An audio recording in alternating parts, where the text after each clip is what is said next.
Good morning. Sir, how are you? I'm glad you finally made this work. Yes. How are you? How are you? Yes. How are you? Sorry. A man of great quality and real experience. We've known each other since childhood days. Yes. I'm familiar with Sri Lanka because of who I am and where I grew up. But I've not been back for 8 or 9 years. I would say the one thing that will be very helpful is the way you started with your focus on reforms and the commitment to reforms. Because I think that will demonstrate the seriousness of intent with which you continue to approach this matter. You've already shown a great deal of seriousness. You stick with that and you'll find credibility will come with that. And I think that will be your biggest friend as you go through this. That includes all these SOEs, restructuring, and I know that IFC as part of the World Bank is doing a lot of advisory work with you. Please rely on them. Anything we can do to help you with those advisory opportunities. When she's there, we can discuss it in detail, but your advisors can reach out to us and IFC will be helpful on that process. First, I will thank you all. And with Far East and all that, without them, we could not have gone to navigate at the coast. And money was available at least for the basics. Yes. And that helped us tide through the most difficult months. Yes. So now it's a question of we'll finalize the debt restructuring, moving on from there. The only way I can see for the future is fast growth and high growth. Otherwise it will recur again in another 10 years' time. We are starting with tourism, which is the lowest hanging fruit. Then food security and agricultural modernization.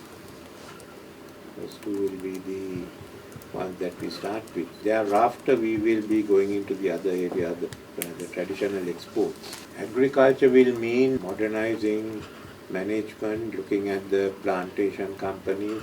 We are going through the whole gamut of what has to be done. Remittances are picking up now.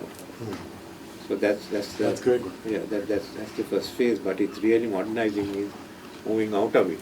We are looking at the situation in the region. Renewable energy is coming in a big way. We are due to, according to the reports, we'll have between 40 to 60 gigawatts of green hydrogen or ammonia. So we are using both wind energy in the north we really develop, and the solar. So that's really, it will make a big change in the north of Sri Lanka. And we are fully into the climate change. We are going ahead. And we're going to start the International Climate Change Units.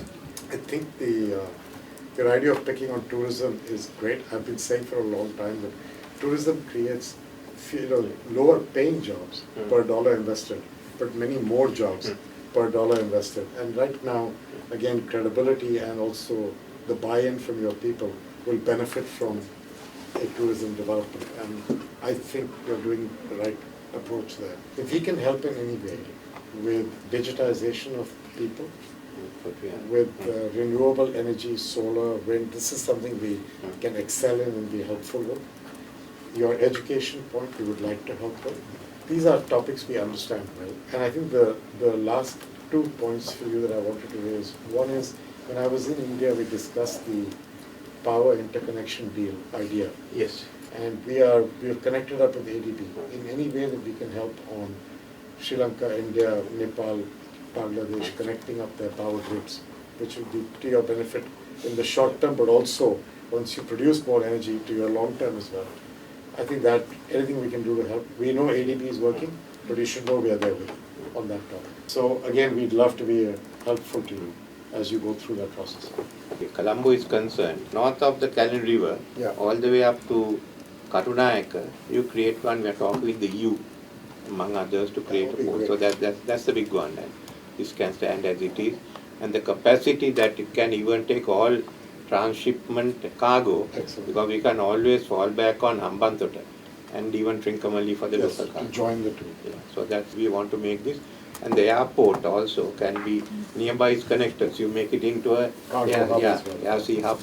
So that's one issue. Transshipment is a great idea, sir. For agriculture, well, the fertilizer subsidy helps the farmers. I want to modernize, But we thought the time being, That you have to be careful with, sir. no, we thought of sending it as cash subsidy to the account. I see. Which And then will they be- can choose the correct fertilizer. Yeah, fertilizer, and even in education, we're thinking of some new way. Digitalization, we will go all out, so I think that will be one area That should be one of the we will priorities. do. And Citizens can query where their file is. So over a few years, it leads to transparency and trust. And so both topics are important. It's not easy to implement because teachers' unions and others will object because there's a transparency involved in it.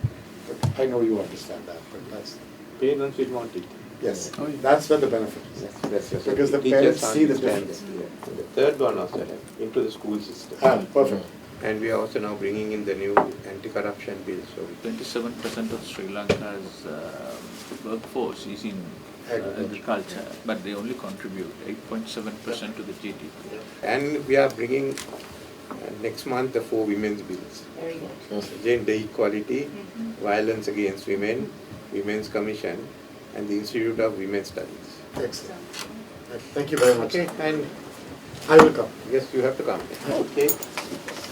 For a pleasure. Thank you very much. Thank you. See you, Washington. You bet. Thanks. Thank you very much. Very nice. Thank you. Thank you.